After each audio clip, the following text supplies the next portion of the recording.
when I bring this up to people, I've made this Canine Shadow of Service series, right? Talking about PTSD for this dog that went through war.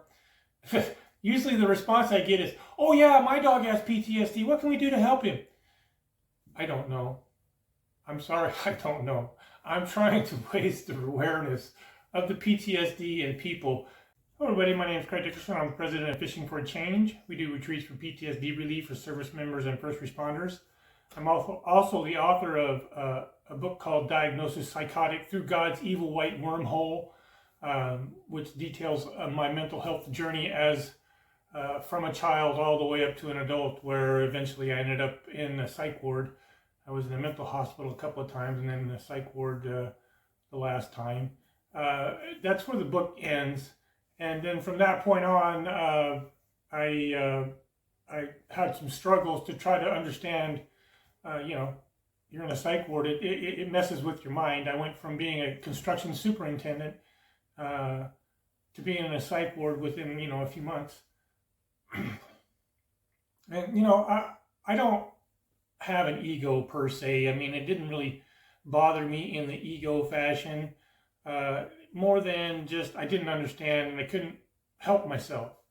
And that's what I'd like to talk to today about is, the difference between strength and being able to help yourself. And if you talk to people that know me, they will tell you I'm one of the strongest, stubbornest, hard-headedest persons you'll ever meet.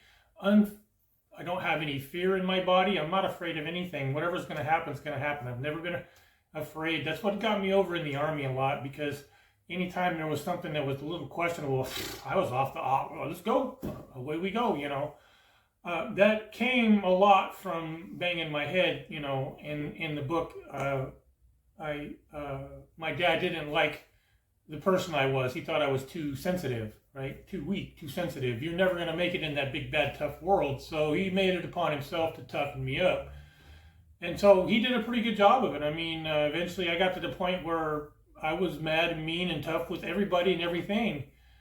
But that really isn't my nature. My nature is a gentle person. I feel bad for the underdog. I want to go help the underdog. I'll go help the underdog, You're making fun of somebody that's got a disability, me and you are going to have problems, right? So he made me a pretty strong person by doing what he did, but I couldn't help myself out of ending up in a psych ward, right? And I kept talking to myself like, there's nothing wrong with you. You're fine. You're okay. And that's what guys do, right?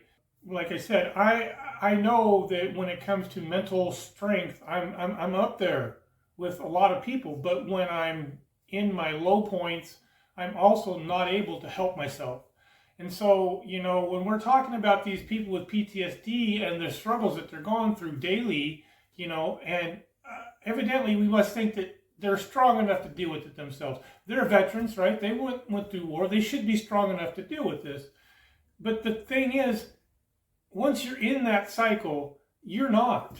And I know I'm not. I'll admit it freely. And if you're honest with yourself, when you're in your PTSD cycle or you're triggered, you're not either. You're not strong enough to work yourself out. And that's why we set this program up. I'm trying to get to where they have an out. They have somebody there that can just help them immediately and say, hey, it's okay. What's the matter? And calm them down. And it's a professional, Realistically, their family should be the ones that are just right there and tagged in. And I'm not criticizing anybody's family that's not, hasn't. Nobody understands, and this is the problem. You can't fix something until you understand how broken it is, until you determine how broken it is. Once you understand and determine how broken it is, then you can make a path to try to fix it. And the same thing goes with you can't heal something until you understand how broken it is or how wounded it is, right? And we do that with all of the physical things that people go through, but we don't do it with the mental things because it's really hard to quantify. And so maybe we should come up with a way to quantify that better and make it so that we understand they're wounded at least this far. They're not sleeping at night. They're wounded at least this far. They're triggered, 10, 15 times a day. They're wounded this far. And once they're triggered, it takes them an hour and a half to come back down. These are the things that we can try to understand and maybe come up with a game plan to try to help them out, rather than just say, well, you go deal with it. You're a veteran and you should be strong enough to do so. My point is, when I bring this up to people, I've made this Canine Shadow of Service series, right? Talking about PTSD for this dog that went through war. Usually the response I get is, oh yeah, my dog has PTSD. What can we do to help him? I don't know. I'm sorry, I don't know. I'm trying to raise the awareness of the PTSD in people. And I'm sure your dog probably does have PTSD, but that's not what I'm trying to go for here. I want to raise the awareness of that, number one, it can be helped and it can be mitigated. And number two, it takes support to do so.